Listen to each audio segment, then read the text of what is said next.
Hello, everyone, and happy Tuesday. I want to thank everyone for joining us on our monthly webinar, where this time around we will be discussing the Trans-Siberian. If in the meantime we're all waiting for some people to join us, please be sure to follow us on our social media outlets. That's at Firebird Tours. You can find that on Instagram and Facebook. You can also follow us on our brand new LinkedIn group, which is entitled Firebird Travel Agents Group. And there we're showing you guys the freshest updates on the webinars and promotions that we have, and answering any questions as well. You can also follow me on my personal LinkedIn, and you can find me at Benjamin Scholze. Just type that in. And yeah, and you'll also see my name in the next slide here. So again, thank you for listening, and stay tuned, and we'll be with you back in a moment. Good day again, everyone. I want to thank you for tuning in with us and listening to our webinar, and we'll be discussing today the Trans-Siberian. And in the meantime, while you're listening to us, if you guys ever have any questions, please be sure to ask us. You can ask us here on the webinar. Be sure to either to answer it during the presentation or at the very end. Also, while you're listening to us, you can follow us on our social media outlets at Firebird Tours with Facebook and Instagram. And let's go ahead and get started here. For those of you who do not know me, I've been with Firebird Tours for the past 6+ years. All of my focus really has been in sales, and more recently focusing on agent sales and helping you guys sell more of our tours. And even more so than that actually getting educated on the destinations and programs themselves. And yeah, I've been traveling in and out of Europe ever since I was a little kid. My family's from Belgium, and to caveat that even more, I've been with this company, as I mentioned before, for about 6 years. So traveling in and out of Europe has always been something that I've, I guess, been good at, if you will. And I know a little bit about it for sure. So enough about me. I am joined by my lovely colleague Vera, who's also been with the company for the past 7 years. And Vera, if you want to, give it a brief introduction. Yes, sure. Well, thank you, Ben. Thank you for inviting me here, and thank you guys for being interested in our today's topic. Hope that I will be able to share some useful information. Yes, let me introduce myself. My name is Vera. I'm from Russia, and actually right now I'm talking with you all the way from already snowy St. Petersburg. I've been with the company, yes, early this time. Well, yes, I've been with the company for 7 years already. First in sales, so I know what you do, and right now. We make videos for the company, and mostly about traveling in Russia. Actually, we have series of videos about the Trans-Siberian. I'm sure those will be useful, to get educated a little on our topic. But the reason I'm here today, I believe, is because in summers, I'm also a tour leader with small groups traveling along the Trans-Siberian Railroad. I've done it 5 times in total, 4 from Moscow to Mongolia, 1 beautiful time from Moscow all the way to Vladivostok. I'm a true Trans-Siberian fan, and I think that it's the best way to explore Russia. No, honestly, that's my true opinion. It's indeed. Go ahead, Vera. Sorry. I just wanted to say that it's a very epic and gorgeous journey, but at the same time, a little bit complicated one. Yeah, maybe we shall start discussing it step by step. Sounds good, Vera, and thank you for joining us today. And yeah, let's get to it, guys. So here we have the agenda, and just to give you some brief points. First, we'll be talking a little bit about us some more. We'll talk about the routes to choose on the Trans-Siberian. We'll talk about when to travel and book. We'll talk about the trains and the type of categories which you can choose from, which is definitely important, and we'll definitely make sure we hit home on that. And we'll talk about the sites to include, as well as what to pack, how to arrange visas, and at the very end, we will have a quick Q&A. So let's jump to it here. Again, about us. We are a direct tour operator, mainly focusing on Europe. However, we do have some newer destinations that we've also developed, such as Israel and Dubai, believe it or not. And obviously, we'll be speaking about Mongolia and a little bit about China, just because of the Trans-Siberian and those routes. We've been in business for 11+ years, and actually, believe it or not, you see on this sign right here at the very top right, It says travel all Russia. And that's how we actually originally started, only focusing on one destination. And I guess once we became experts in that and had more customers kept coming back to us, asking us for more destinations throughout Europe, well, we kind of started branching out and we ended up outgrowing our Travel All Russia name a little bit. And here we are as Firebird Tours 11 years down the road. In terms of accommodations for your customers, they'll be always staying in 4 and 5 star hotels with breakfast every single morning. That's, I guess, you can call our standard. We do not work with Airbnbs. We do not work with 3 star hotels. Very seldomly do we, but that's really only upon requests. We do have professional guides, and not only do they have to meet the requirements of just working with us and being within the cities and having the proper certifications and licenses, but they also have to make sure they're professional towards the customers. They can communicate well to them, and obviously the proper language in whatever language that they're in. So yeah, those guys are also representing us and you guys as agents as well. So again, we make sure that we vet through our guides very well. Obviously, private drivers is something that we offer. Small group tour sizes, which are actually small groups, and those group sizes range anywhere from 10 to 20. We actually even offer custom private tours, and I think this is where we really hang our hat on, especially for those agents out there who maybe aren't experts in another country. So maybe Barbara's travel shop, they focus mainly on like German tours. Well, if she's not familiar with Eastern Europe and they have to cover multi-destinations, well, this is definitely where we can come in. We also obviously sell rail journeys and cruises, because we'll be speaking about rail journeys today. And at the very end, we have an upfront commission to our agents, where we offer literally upfront commission once we receive 30% deposit from the tour. But that upfront commission is paid about a month after the deposit. So yeah, and that's a little bit about us. So we'll continue on, and Vera will speak about the actual routes that you can choose along the Trans-Siberian. This is a very important part, and Vera, take it away. Yes, for sure. Please take a look at this beautiful, beautiful map of Russia and some countries and some neighboring countries. Yes, let's talk about the routes. First, I think this is a very important topic. Well, I would like to start that when I was in sales and myself and received a request for the Trans-Siberian, one of the first questions that you shall ask is the routes. Yes, as you can see on the map, there are several routes exist, and in different colors right now presented here. A huge part of it is quite standard. Travelers cross western part of Russia, Ural Mountains region, the half of Siberia, and after that they decide where to go, what to do. So you need to learn from them if they are interested in exploring Russia only, and they want to, I don't know, dive deep into history and culture of Russia, or they want to combine Russia with Mongolia and I know China maybe if they wish. So well, let's imagine that your clients speak Russia only, and as you can see, we have 2 options here available.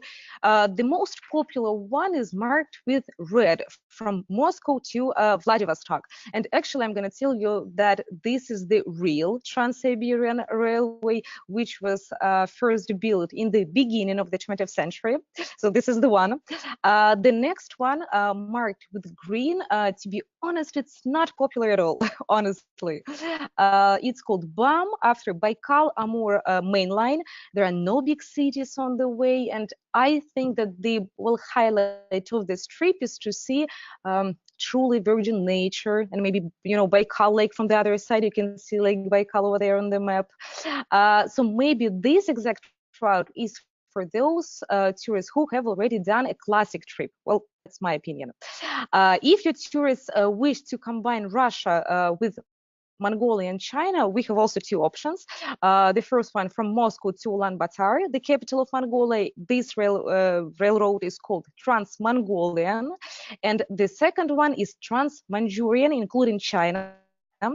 And well, again, when I was in sales, I had a group of 6 travelers from Australia, and they did exactly this route, attention, in winter, and visited ice festival in Harbin. So this is maybe one of the highlights that you shall know and maybe point out to your travelers. That's one of the activities that they can do. But Yeah, now I absolutely. would like to talk on the next. Yes, yes. Yeah, no, and Vera, actually, I wanted to mention maybe something to the listeners really quickly, just to let you know, some of our programs, they do actually end in Ulaanbaatar. And just the reasoning for that is due to the fact that most of our travelers who are usually taking this route, for one, are actually already well-traveled people. And most likely Right. Beijing may be a capital that they've already checked off the list. So again, a lot of the programs do end in Ulaanbaatar, so it's very easy for us to extend the trips to Beijing, or even if you're in Moscow, if they wanted to extend to St. Petersburg, that's also something that we can definitely offer. But yeah, let's speak more about the more popular routes. Vera? Yes, let's speak about well, two major lines, most popular ones.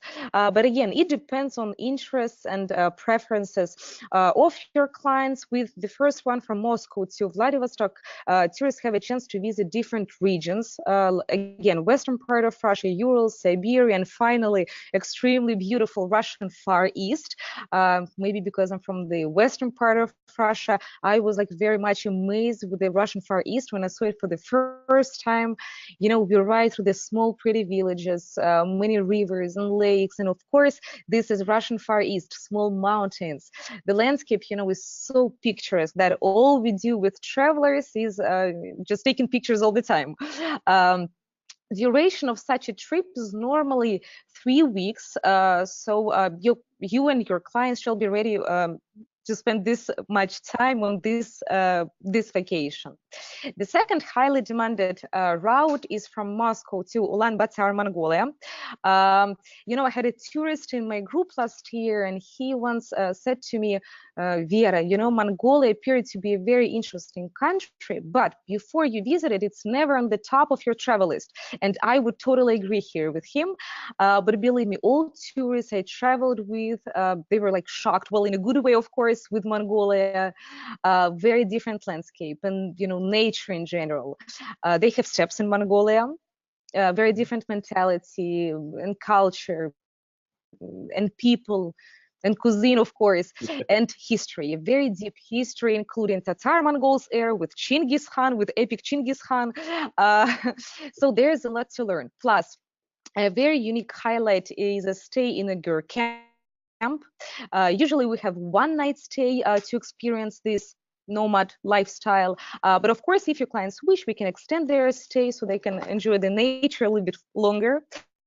And just one more thing that I would like to add about Mongolia is Nadam Festival that lasts for 3 days in summer in July every year, and many tourists they like to combine this trans-Mongolian vacation with visiting this festival. So that's about this route. Thank you very much, Vera, for sharing that. And now we'll transition into when we should be booking these type of trips. So first, private tours, they should be booked about 6 months before the travel date. And for our small group tours, at least 1 year. The reason why the small group tours should be booked at least 1 year is due to availability. And there's a lot of advantages, I would say, to having a small group tour. And in general, it attracts many more people, whether that's because of the price or because of the actually more inclusions, because you're within a small group. So again, those small group tours, they do fill up very, very quickly. So it's really good to book at least a year out.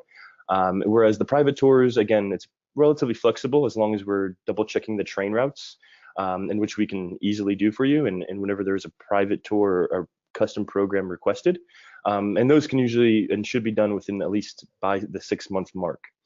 In terms that availability, always making sure you're calling in and checking in with us. Even if you see it on the website that it shows that it's available, make sure you do give us a call to make sure that we can confirm it, as the website's not always updated on a day-to-day basis. Another reason why you should be booking this far out is because the best dates and flight options, right? So your clients will be flying literally to the other side of the world and back. So booking those flights well in advance will obviously help them save versus purchasing a last minute ticket. You also want to give enough time for the visa process. And just to note on this visa process, and we'll dive into it a little longer or a little more in a few slides here. But the visa process does take about 2 to 3 weeks per visa to process, and we can start that at the 90-day mark. But again, I'll dive more into that momentarily. Also, another advantage of booking early is you have more time to really perfect the itinerary, right? So it is a very complicated tour, especially if it's a private one. So we do need to make sure we're aligning literally all the schedules accordingly. And again, that takes a lot of time and effort on our back end from our logistics to book everything and making sure everything is obviously available. So again, it's a very time sensitive thing. So these are really the main points to take home when booking. So just obviously booking well in advance. So main point here is if your customers come to you and they're 2 to 3 months out, I guess kind of push them back a little bit. Obviously, we can still try and service them in the best way possible, but you should definitely, give your professional advice saying that maybe they should plan a little more in advance. So now we'll transition to the next slide here, and Vera will speak about when to travel and on these particular routes. When to travel is also one of the most important questions, and especially when people go to Russia. So let's talk about seasons. But you see, well, it's not like in Scandinavia, and I know that you already had a webinar about Scandinavia. So it's not like in Scandinavia that in order to see, for example, Northern Lights, you need to travel in winter only. Trans-Siberian is possible all year round, and I think every season has its benefits. So if you let me for now, I will put together fall and spring because these two seasons have very much in common, very comfortable weather to travel. It's not too hot, it's not too cold, just perfect for touristic sightseeing. Way less tourists around, so no queues to the sites. For instance, fall is a very beautiful time to travel. My last Trans-Siberian was in late September, and nature that we were seeing out of our windows on board, it was just mind blowing, with different colors and everything. So just perfect, absolutely perfect. But just like with traveling with to any other country, summer, of course, is the most popular season. It's a very pleasant season to travel. Many outdoor activities are available. For example, like Baikal cruise or horse riding in Mongolia, and especially staying in the Györ, in the national park in Mongolia. So such things are only possible in summer. Plus, less to pack, which is always great. And also good to know that in summer, either private or group tours are available. So you have these options to pick the preferable one for your clients, to offer them, I mean, of course. Oh, winter. Well, I do like winter actually, and I like when travelers explore Russia in winter. So don't be afraid of Russian winter. Well, maybe that's what stopped Napoleon from conquering our country, but this shall not stop your clients, I hope. Winter, well, true. Winter is maybe not the best, but it's the very right season to explore, this true Russia and Siberia especially. Everything is beautifully covered with snow, and many winter activities. This time winter activities are available, like husky riding, snowmobiling riding, ice fishing on the Lake Baikal. I had a tourist who was ice fishing on the Lake Baikal a couple of years ago, and I think this is like wow, I don't know, opportunity to do when you travel. No, honestly. But also you need to know that in winter only private tours are available. But if you ask me what's the preferable time to travel and to complete this longest railway in the world, I would say during the warm time it would be late May, June, or late August flowing into September, or February if your clients plan a winter vacation. So that's my recommendation. I don't know. What about you, Ben? Would you like to explore Russia in Honestly, winter? I would not mind the winter. I'm always running hot in general, Yay. so I like to stay cold. So I would love to do the winter in the true Russia. Okay, And maybe you're on actually my side go then. through the Trans-Manchurian and stop in Harbin and see the ice and snow festival. I think that would be really cool. This sounds great. I Yeah. agree. Thank you very much. All right, so on to the next one. And I think this is another really, really important slide. I know we keep saying that every slide we go to, I guess, because all the information is important. But if you're going to take anything away today, and I think it would be these next few slides that we're going to discuss, because it really kind of puts the categories and makes everything a little more clear, if you will, because there's so many options that whenever we're looking at maybe our website or other websites, you're trying to figure out what's actually the accommodation and things like this. Well, we'll try to break it down for you right now. So first, I'm going to draw your attention to the right side of the screen where it says private train, right? So and actually I'll kind of go back and forth a little bit. So we have the private train on the right, and we have regular train right in the middle where we have gold and silver. So basically the main difference is with the private train, these are privately owned companies which own these trains actually, and they operate within the state of Russia. So and where I'm getting at here is that they're done on a small group tour basis and more luxurious than I would say maybe the regular branded train. It's operated by Russia itself. So these again are private trains. They're more luxurious. Think of it as a more luxurious cruise line. However, it's a train. And the size of the groups of when they're traveling, it's up to usually 26 on these private trains. These are 5-star accommodations, so we can definitely look at the price down below, and they can really vary from $9,300 to $25,000 per person.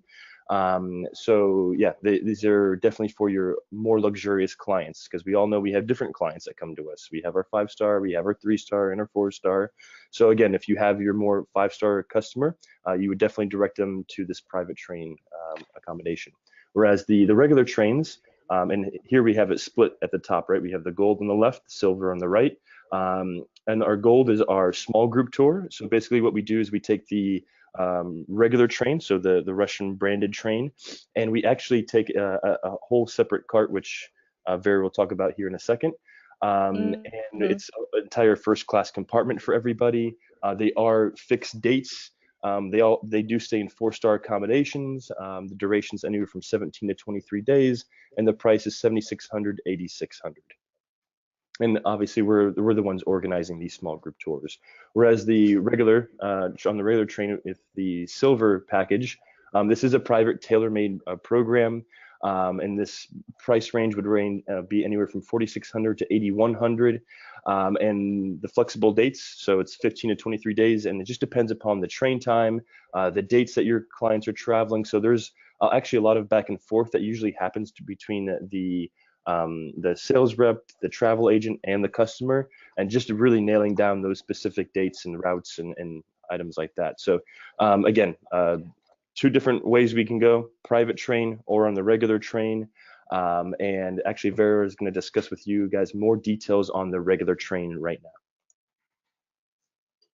I surely will. Ben, a little bit later, will tell you about the private train more in detail. I like the regular trains. I'm okay with the regular trains. So on this slide, yes, we see 2 options. That's in case if your clients decided to go with the regular Russian trains. And you get 2 options.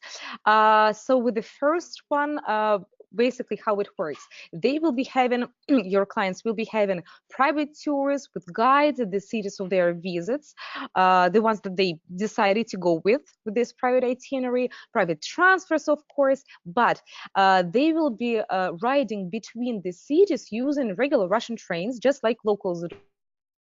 So driver and guide, for example, is taking them to the railway station, put them on board, wave goodbye, but on board, they will be on their own, staying at the compartment of their choice, 1st or 2nd class. We will discuss the classes just on the next slide. So this private program can be done all year round, as you understand, and it can be fully customizable. We can add, deduct days, make it longer, shorter, add optional tours and activities, whatever they would like to do. So no limits here. Another option is a small group tour.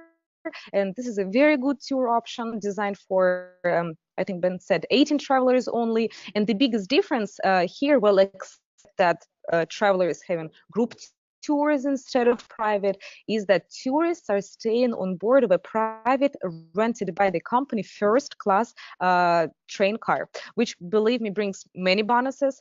So this program is fixed and includes all must-see places with professional local guides, stay at the 4- and 5-star hotels, and of course, what's important to me, a tour leader who assists travelers during the entire journey, provides them with relevant touristic information every day, and just being, which is important, a local with the phone and language.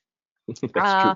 But on the next, yes, well, when you discover such a big country as Russia is, that's important. Yeah. But let's talk about the train classes. Yes, that's me. No, I'm that's sorry. right. You can get back to me.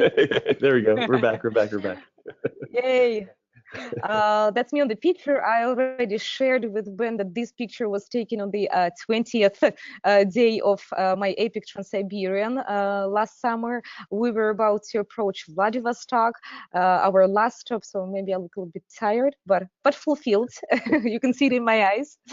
But let's continue with the train classes. So Russian railways offer 3 classes for travelers. I will start with the lower one, third, which, to be honest, I will never, ever, ever recommend to anyone, Yeah. even myself. No, But yeah, honestly. also actually, Vera, to mention this, and for everyone here, the third class is actually not something that we offer. So if your customers ever come to you and they do request this for the private tour and for us to fulfill them with buying a third class ticket, we will not do it. It's not Hmm. comfortable. It's not even, like Vera said, it's not even something she'd book for herself. So No, again, it's not something we would offer for your customers. So yeah, sorry, Vera, to interrupt. that's okay. That's a good idea because we want travelers, of course, to live with pleasant memories about their Yes. vacation. Um, so let's move to the second class. Second class train car consists of 9 compartments for 4 people each. So when you enter a compartment, you will see 4 berths, 2 lower and 2 upper. So I would say be careful here, as I think that, well, there should be some age limits maybe for the second class option, because there is a small staircase on this side that a client, a tourist, will need to use in order to, to get on the upper level. And I'm not sure that everybody can do this. So, well, yes, bear that in mind.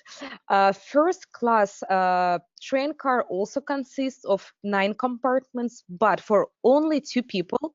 So there are only 18 travelers traveling in the train car, and inside only 2, thank God, lower berths for a comfortable ride of our tourists. As I said before, there are many bonuses coming with this tour, this small group tour, where we have a private train car. I can explain you how it works very briefly. Um, so this train car, rented one, is for our group of tourists only. Train gets this train car gets attached to the necessary trains that goes to the necessary direction and take us to a new city. Tourists leave, and a bonus here that they can leave their huge suitcases on board and take only a small bag for 1 or 2 days. Train gets disattached and waiting for us at the railway station when we get back to it, and the same, till the end of the journey. From the safety reasons, it's also very good, as this carriage normally gets attached last, so it's lockable in front, and no strangers are walking around. Group stays, together, enjoying each other's company, games, and of course, viewing the landscapes. To be honest, have a video on our channel specifically about Russian train classes. So of course I invite you to check it out so you can see how it looks inside, not on the picture, but in the video, and I explain a little bit more in detail, well, this particular topic. I would only, yes, you can take a look at the pictures right now. I would only add 2 more important items about the Russian regular train, is that there are, well, 2 toilets in each train car, and that there is a dining car on each Russian train for sure, where travelers can have their breakfast, lunches, and dinners. Yep. Very nice. On the bottom, this picture that we have pulled up right now, on the far bottom right, is that a TV screen that I see there? Yes, it is TV screen. It is. It is. Okay. It's only, I think it's only in the first class train cars available, Okay. but the movies that they play there, they're only in Russian. Okay. So I don't know. This this could be a good, I don't know, experience.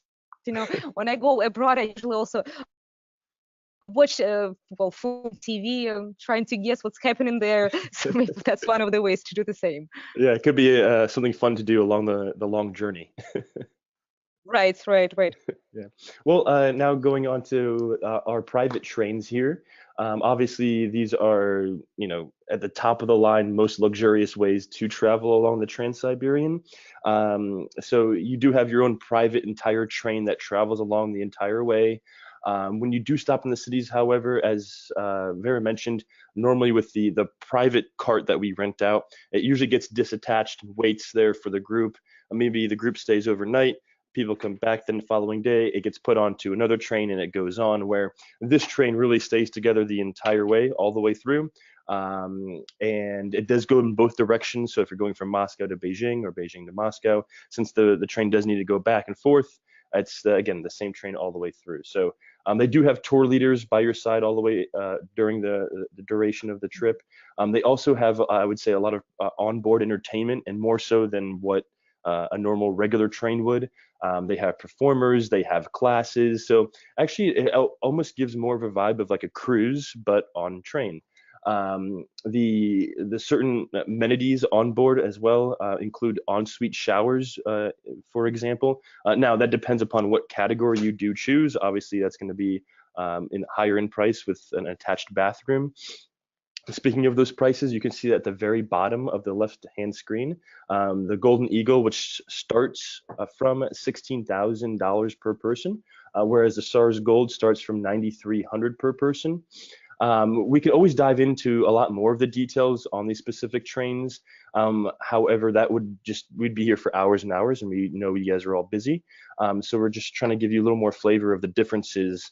But if you do have a specific request ever, we'll be more than happy to share all the different cabin categories and all those prices and all that good stuff. So it's also fun because you can obviously make friends for a lifetime as you're having similar experiences with them and you're going all the way through on this journey. You do have more time on the train with these private programs. Such as this, and that's the reason because when you do stop in a particular city and get off, you're really only going to be in that city for anywhere from 3 to maybe 6 hours. Then you're really heading right back towards the train, and the train continues on. You don't really overnight per se, always in the cities that you're staying in with these private trains.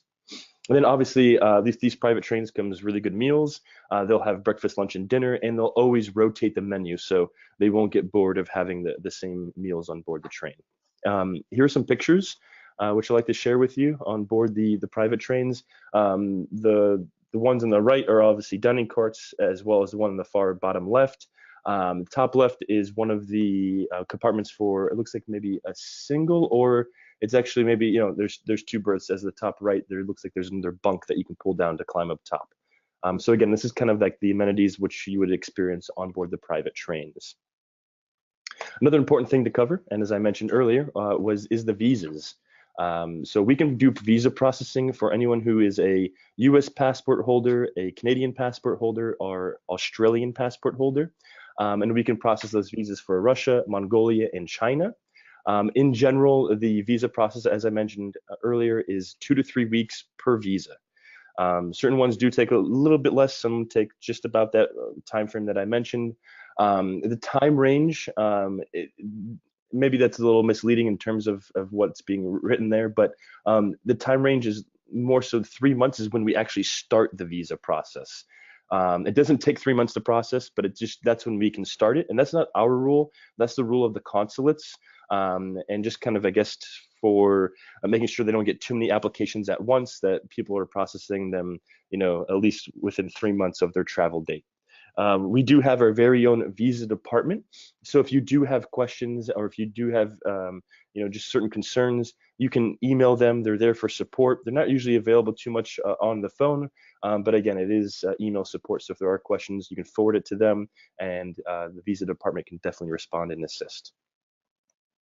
Moving on from the visas, we'll talk about certain experiences which your customers can have all throughout Russia. Obviously, this journey is very long and vast, and these are kind of like top picks that Vera has chosen, which are her favorites, and maybe which you can also educate your customers on whenever they come in for a request on the Trans-Siberian. So, Vera? Looking forward to hearing from you. Sure. Well, you can for sure educate your clients with sharing our videos because I filmed the entire Trans-Siberian and our time in Mongolia with the group, so you can see what we were doing like almost every single day.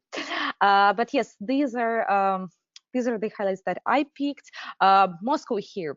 To be honest, I would say that actually entire Moscow impresses all tourists that I met. And those who come for the first time, and especially those who have been to Moscow many years ago, and I come back and compare how the capital changed, and it changed very much. So like Red Square, Kremlin, Moscow subway, believe it or not, but on the bottom left, that's the Moscow subway. That's how it looks. That's one of the stations, central stations, of course. Really beautiful. So these are the highlights, of course, of staying in Moscow and in the capital. The next unique experience, I think, is visiting a city of Kazan. Well, I personally like this city very much, and this city stands, let's say, at the crossroads of two religions and cultures, Christianity and Islam. Um, well, as you most probably know, most population of Russia are Russian Orthodox, but this particular region of Tatarstan and Kazan, as the capital, there are 50% of Muslims lived, and I do find this connection very interesting. And tourists usually very impressed with this particular stop. You can see the pictures. The city is truly beautiful, very clean and rich and nice. Here is the main mosque that's located in Kazan Kremlin. Yes, so that's my opinion. Kazan is really impressive. The next stop is that I picked is Perm, and not the city itself. However, the city is quite big, but I decided to pick Kungur Ice Cave. Wouldn't like to mention the city, though we stay overnight in the city of Perm, but I picked Kungur Ice Cave. It's 300 years karst cave, enormously beautiful inside, as you can see. We have a tour. It's located a little bit out of the city. We have a tour there for like hour and a half. But you know, your travelers shall be ready. It's a little bit cold inside, only 0 Celsius, so they should bring some warm clothes. But beautiful pictures guaranteed. Another stop that I would like to talk about is Yekaterinburg. This city is mostly known for the dramatic events with the last royal dynasty, the Romanovs, and Nicholas II and his family in particular. But and now some positive side. Right here at the Ural Mountains region, we cross Europe and Asia border. We drink champagne with tourists there, following the tradition of our emperor, I think Alexander II, who was drinking champagne right on this border like years ago, of course, like a couple of centuries before us. So he was crossing this border, drinking champagne, and that's what we do when we do the same. When we cross the border with Europe and Asia, and we congratulate each other with completing the part of the journey. So this is usually also very, very much impressive. Sounds like a lot of fun. Oh, it is. The next stop will be quite far from Yekaterinburg. I will take you to Irkutsk, where Baikal Lake is located. Entire Baikal Lake is a highlight. It's very special, very sacred and energetic place. It's the deepest lake in the world. So as a highlight, of course, Baikal cruise that we do there, as well as a walk along the old first Trans-Siberian tracks. Actually, our first slide with the name of our, the topic of today's webinar, Trans-Siberian, that picture was taken on those old tracks. So maybe you can take a look at it later a little bit. So we also go through those tunnels, make wishes, everything what we're supposed to do there. And you can also see here on this slide Russian banya. I don't know if you know what's Russian banya. Ben, do you know what's Russian banya? Some of us do not. So if maybe you want to dive more into it. Sure. Russian banya, it's like, well, Finnish sauna. More people are more familiar with sauna, but sauna is is dry, Finnish sauna is dry, and Russian banya is wet, so it's a little bit different style of this same, hot bath. Let's put it this way.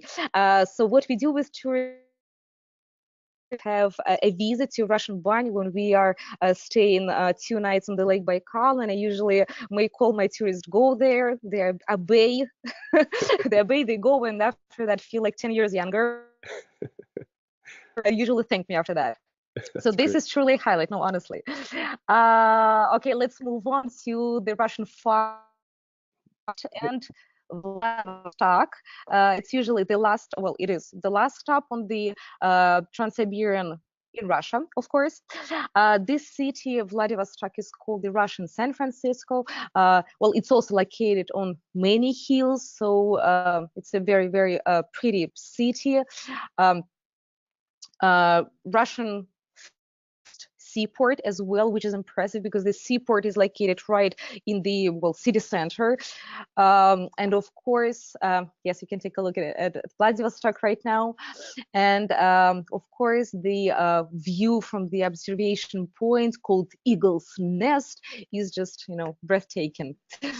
Well, you can maybe Google more pictures or videos about Vladivostok after that. And I would like to take you to Ulaanbaatar in Mongolia. Well, Mongolia itself is a huge highlight, as I said. Nobody expects anything special, but everybody living impressed with the country. Again, nomad lifestyle experience in Mongolia, spending overnight at the Györ. You can see a standard Györ that we stay at the national park, located very close to the capital. So we spent overnight over there. Very beautiful. Actually, I celebrated one of my birthdays waking up in this, virgin nature. It was no, that was very unique experience for myself as well. It was a couple of years ago. So of course, riding Mongolian horses, and my personal favorite is a national folk show with traditional singing and dancing. So that's something what you really should do. Your travelers should do if they visit Ulaanbaatar. I think that's it for now. Yeah, thanks for all those valuable Thank you. insights, Vera. So we're going to go over the key takeaways, if you will. And we discussed knowing your customers and your clients and kind of how they like to travel, whether they're going to be a budget, premium, or luxury. So again, if they're more on the luxury end, let's put them in the private luxury amenities. If they're more in the premium market, then definitely the small group tour would for sure be for them. And again, if they're on the more budget, they might need to kind of alter a private program and maybe travel with a few people in order to cut costs down. You need to find out their travel dates, because travel dates are very important, because we do need to be planning ahead. We discussed the differences between the private trains versus the regular train tours. We also discussed the insight on the particular routes, because again, if your customer comes to you asking for the BAM or the Trans-Manchurian, you could probably tell them that those aren't the more popular lines, but they should be thinking about the Trans-Siberian and or the Trans-Mongolian lines. You can also inform them about the visa process and kind of put their concerns at bay, telling them that we will process all the visas and we have plenty of time. We started at the 90-day mark, and it takes about 2 to 3 weeks to process each particular visa. And then obviously we need to just book in advance, as we mentioned, those travel dates. That's why they're so important. So again, these are kind of more the key takeaways, I would say. And I do want to point out a brand new website that we do have for our agents, and I'm going to kind of back out the presentation really quickly here and pull up our brand new website. So if you guys can see this, Vera, can you see this screen here? Do you see the Agent I Firebird see. tours? Perfect, thank you. So it's Not yet. Okay, agent.firebird.travel. I can see now. And here you can actually verify your agency. So by clicking on verify your agency here, a prompt will come up. It takes all of about 2 minutes to fill out, if that. Also, but more importantly, I would say it's our educational information, which we post on this website. You can see when our next webinar will be. You can connect with me on LinkedIn and any of our LinkedIn groups. But again, you can see our past webinars here. And then also a really, really cool thing is our YouTube channel, which actually Vera runs. And she has some amazing YouTube videos, which she shares, and it goes into way more in depth than what we could ever do here on the webinars. So if you're ever having a little slower day, or if you want to have it on the background, this is some really good stuff for you to take away here. So again, make sure you visit that website. Oh yeah, here is the YouTube website for Firebird Tours, again, which Vera is leading. And again, you can see our motto at the very top, travel better, which is very, very nice. So yeah, and make sure you check those places out. Jumping back into the presentation here. As I mentioned, you can find the recordings, you can register for our next webinars, and make sure to verify your agency if you have not done so yet. So now we'll have a quick Q&A, but before the quick Q&A, I would like to give a huge thank you to Vera for taking her time today and teaching us about the Trans-Siberian. My pleasure. All of her expertise, for being on it 5 times, which is unheard of. I think she should have some sort of award, because it's it's unbelievable. So Vera, thank you so much for joining us today. I do really appreciate it. My pleasure. Thank you very much, Ben. Thank you. My Thank pleasure. you. I would also like to thank the people who you don't see here or have heard, and that's our marketing team. So thank you, and shout out to Greta. You're amazing. I do appreciate all the help you've done, and thank you so much. So again, now we'll have a quick Q&A. So if you guys have any questions, we'll be more than happy to answer them. And yeah, looking forward to our next webinar. We do not have an actual topic for the next webinar, so we will be sending out a survey asking you what we should maybe discuss. So look out for that questionnaire. It takes all of about 4 minutes to fill out. So take your time doing that, and we would appreciate all of your feedback. Thank you again for tuning in. And again, I'm looking forward to answering your questions now.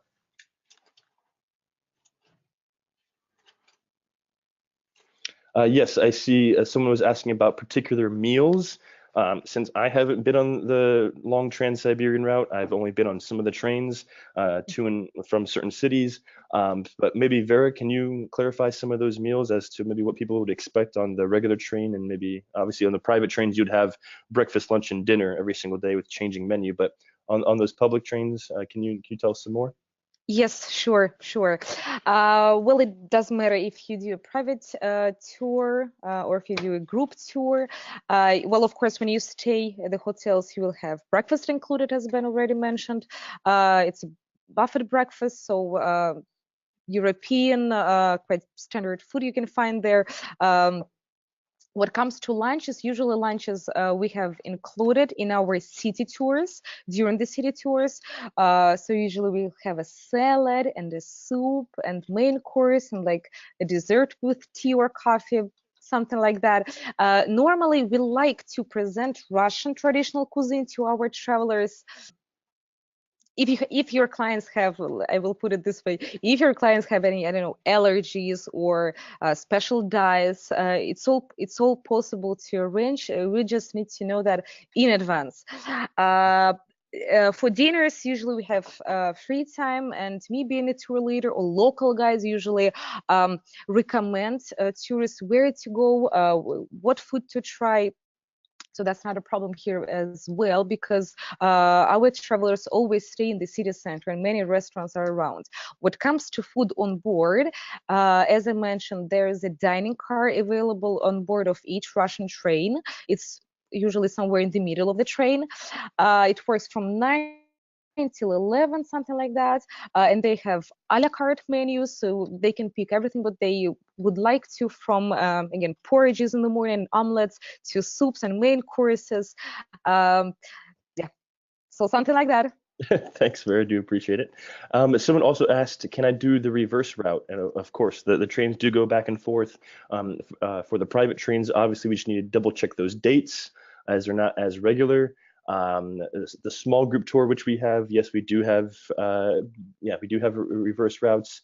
For the private trains, I mean the private programs or tailor-made programs on the regular trains, yes, they do go in both directions as well.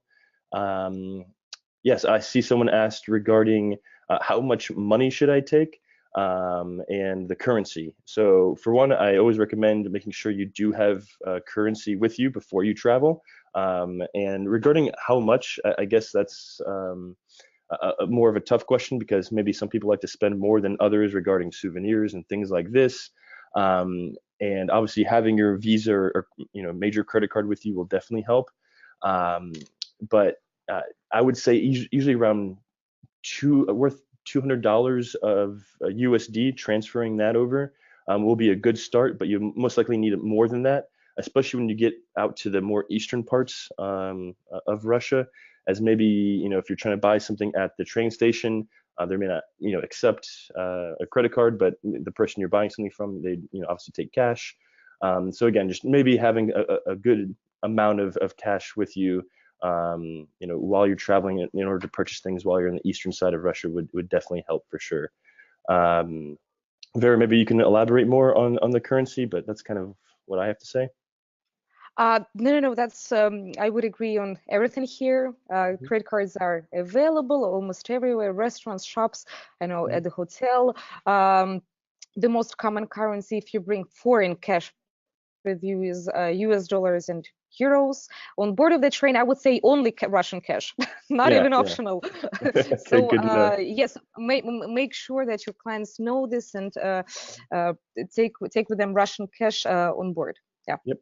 And then someone else asked Vera, and maybe you can elaborate because I'm not as familiar, but the towels, or do they offer towels on board the Trans-Siberian? With the regular trains. On the first class, yes. With the first class, travelers get two small towels per Mhm. person, a small travel kit, including Oh, nice. like sleepers, a night mask, a toothbrush with a toothpaste. Yes, and I think that's Okay, it. good. With the Yeah, nice. second class, unfortunately, no towels, no travel kit. Okay. Someone also asked regarding, let's see here, where did that one go? Oh, extensions. Yeah, we briefly mentioned that earlier in the presentation if you missed it. So obviously the main lines really start in Moscow and either end in Ulaanbaatar, Beijing, or Vladivostok, or going the opposite direction. So depending upon which program they choose, St. Petersburg would be a great extension. And even you can even extend from there and go to Helsinki if you wanted to, because Helsinki is only a 3.5 hour train ride away. So literally, you can take a train if you wanted to from Helsinki all the way to Vladivostok or even down to Beijing. So yeah, those are kind of some of the extensions. Also, to point out, some of our tours do end in Ulaanbaatar. So obviously, Beijing would be a perfect extension with that one. So yeah, that's kind of that about the extensions. Let's take a look here. I think we had some more. Oh, someone asked about fam trips. So we don't really offer any fam trips on the Trans-Siberian, particularly, but we do offer some fam trips, and they will be coming later as we're more actually into the travel season, because we announced these fam trips about a month out from our small group tour date. So say one of our small group tours maybe is not all the way filled, well, then we offer a discounted rate only for the agents to purchase a small group tour. And then that's a way you can travel with us and at a discounted rate and what we call our fam trips, if you will. And yes, we do pay a commission to our agents. It's a 10% commission. Now, on our platinum programs, which you'll find on one of our websites, our platinum programs, we do pay a 15% commission on those.